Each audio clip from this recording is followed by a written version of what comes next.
ನಿಮ್ಮ truth without apology ಅನ್ನೋ ಪುಸ್ತಕದಲ್ಲಿ ಒಂದು ಕೋಟ್ ಓದಿದೆ. ಅದರಲ್ಲಿ ಎಜುಕೇಶನ್ ಅಂದ್ರೆ ಬರೀ ಜೀವನ ನಡೆಸೋಕೆನಾ ಅಥವಾ ಬದುಕಲು ಯೋಗ್ಯವಾದ ಒಂದು ಜೀವನಕ್ಕಾಗಿಯಾ ಅಂತ ಇದೆ. ಹೀಗ್ಯಾಕೆ ಇಂತಹ ಒಂದು ಎಜುಕೇಶನ್ ಪಡೆಯೋ ಸೌಭಾಗ್ಯ ಸಿಕ್ಕ ಜನರೇ ಹೆಚ್ಚಾಗಿ ಮ್ಯಾಲ್ ಪ್ರಾಕ್ಟೀಸಸ್, ಅನ್ಲಾಫುಲ್ ಪ್ರಾಕ್ಟೀಸಸ್ಗಳಲ್ಲಿ ತೊಡಗಿಕೊಳ್ಳೋದನ್ನ ನಾವು ನೋಡ್ತೀವಿ. ಹಾಗಾದ್ರೆ ಎಲ್ಲಿ ತಪ್ಪಾಗ್ತಿದೆ? ದುರಾಸೆ ಅಂತ ಒಂದಿದೆ ಮತ್ತು ಅದರ ಬಗ್ಗೆ ನಿಮಗೆ ಅರಿವಿಲ್ಲದೆ ಇದ್ರೆ ಅದು ನಿಮ್ಮನ್ನ ಸಂಪೂರ್ಣವಾಗಿ ಆವರಿಸಿಕೊಳ್ಳುತ್ತೆ. ಆವರಿಸಿಕೊಳ್ಳೋದು ಮಾತ್ರವಲ್ಲ, ನಿಮ್ಮ ಇಡೀ ಶಿಕ್ಷಣವನ್ನೇ ಅದು ನಿಯಂತ್ರಣ ಮಾಡುತ್ತೆ. ಯಾವಾಗ ದುರಾಸೆ ನಿಮ್ಮನ್ನ ಆಳುತ್ತೋ ಆಗ ಅದು ನಿಮ್ಮ ಜ್ಞಾನವನ್ನು ಆಳುತ್ತೆ. ಆಗ ನೀವು ಎಷ್ಟು ಹೆಚ್ಚು ಜ್ಞಾನವಂತರಾಗ್ತೀರೋ ಅಷ್ಟೇ ಹೆಚ್ಚು ಅಪಾಯಕಾರಿಯಾಗ್ತೀರಿ. ನಿಮ್ಮ ಬಳಿ ದೊಡ್ಡ ಅಸ್ತ್ರ ಇದ್ರೆ ಅದನ್ನ ಮಂಗನ ಕೈಗೆ ಕೊಡೋಕೆ ಇಷ್ಟಪಡ್ತೀರಾ?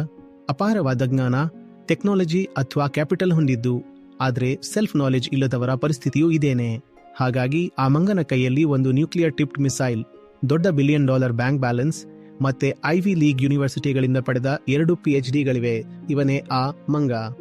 ತುಂಬಾ ಜ್ಞಾನವಂತ, ಕೈಯಲ್ಲಿ ಮಾರಕ ಅಸ್ತ್ರಗಳು, ಜೊತೆಗೆ ಪಾಕೆಟ್ ತುಂಬಾ ದುಡ್ಡು. ಇವನೇ ಆ ಮಂಗ.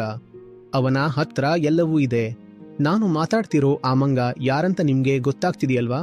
ಅವನ ಬಳಿ ಜ್ಞಾನ, ಹಣ, ಮಟೀರಿಯಲ್ ಪವರ್ ಇದೆ. ಆದ್ರೆ ತಾನು ಯಾರು ಅಂತಾನೆ ಅವನಿಗೆ ಗೊತ್ತಿಲ್ಲ.